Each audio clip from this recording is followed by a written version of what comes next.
Hi everybody, welcome back to my channel. Today I'm going to be pressure canning tomato sauce. Now the tomatoes I'm using are tomatoes I grew on my garden allotment. They're not the most ideal tomato to use for making sauce.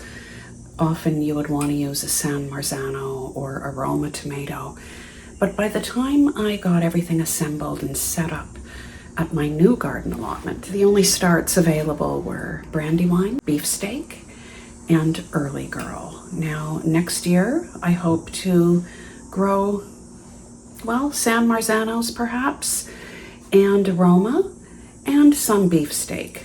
Anyway, I want to show you that you can use what you have, and this is what I have. So let me turn you around and I'll show you my setup for today's project. I'm using my 16-quart Presto pressure canner with 3 quarts of water in it and some vinegar. I have the water heating up currently. There's some noise in the background. Anyway, the canner is a bit awkwardly positioned because of this wall here, but I have it positioned this way so I can watch it from my dining room table. And because of this awkward positioning, my stock pot is pulled off the element somewhat. I'm using Bernardin lids. The lids and ring bands are soaking in previously boiled water. I'm using a variety of jars, some Bernardin jars. And this is a vintage Bernardin jar. Made by Consumers Glass, I believe. And here's another vintage jar, but this is also made by Consumers Glass, but I don't recall it being sold by Bernardin. Anyway, and we have a ball jar here. I have my jar lifter. I have vinegar for wiping the rims. You can use water if you wish. I have my canning funnel. I have a chopstick for stirring. I have the magnetic wand. I have my pressure regulator. I have my canning ladle. What you don't see on my counter is citric acid or lemon juice. I'm not adding either to this sauce. Now I have a video from about 6 or 7 years ago. I'll leave a link. And I did use it in that video, and I justified using it because vegetables such as carrots and green beans, of course, would have a longer processing time than the 15-minute processing time these tomatoes will have.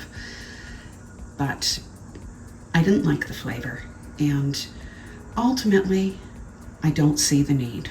Despite the advice from the experts, this is how I'm doing it. This is how I like to do it. Let's get started. Well, the camera wasn't on. I thought I was filming, but I have 3 jars left to do, and let's go through the process together. So I'm filling the jar with sauce using my canning ladle.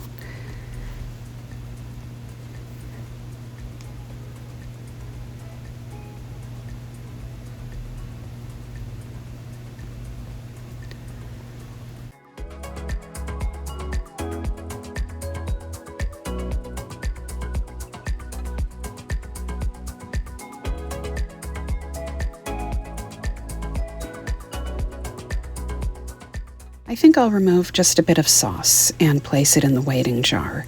Debubble with my chopstick. Let's wipe the rim with vinegar.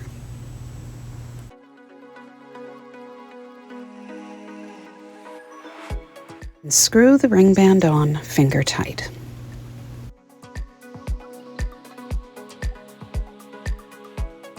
And place the jar into the pressure canner.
It's hard to see, but I can feel the steady stream of steam coming out of the vent pipe. So I am going to set the timer for 10 minutes. And I'll bring you back when that 10 minutes is up.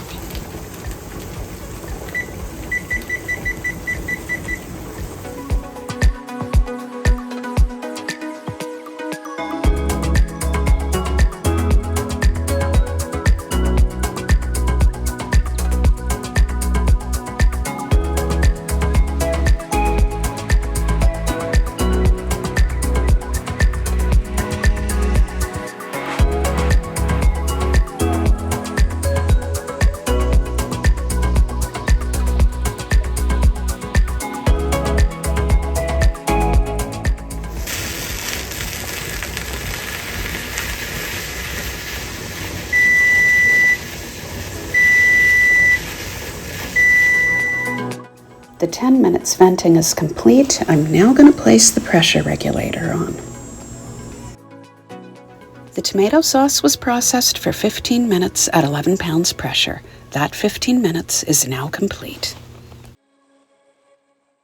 The air vent cover lock is dropped. I'm now going to take the pressure regulator off of the vent pipe. I'm going to crack open the lid for about 10 minutes or so.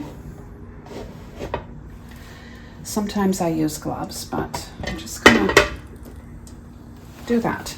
Okay, anyway, I will be back and bring you along when I take the jars out of this pressure canner. It's really important to hold the lid away from you so you don't get steam all over your face.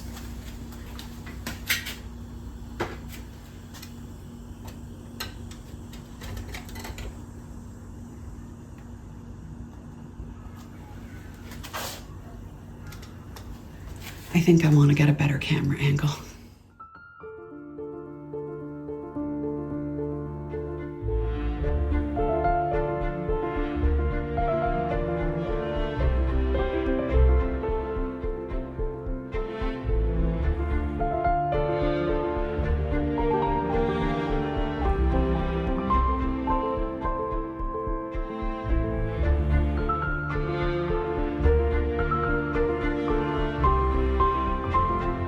Let me know in the comments below your opinion on adding acid to pressure canned tomatoes.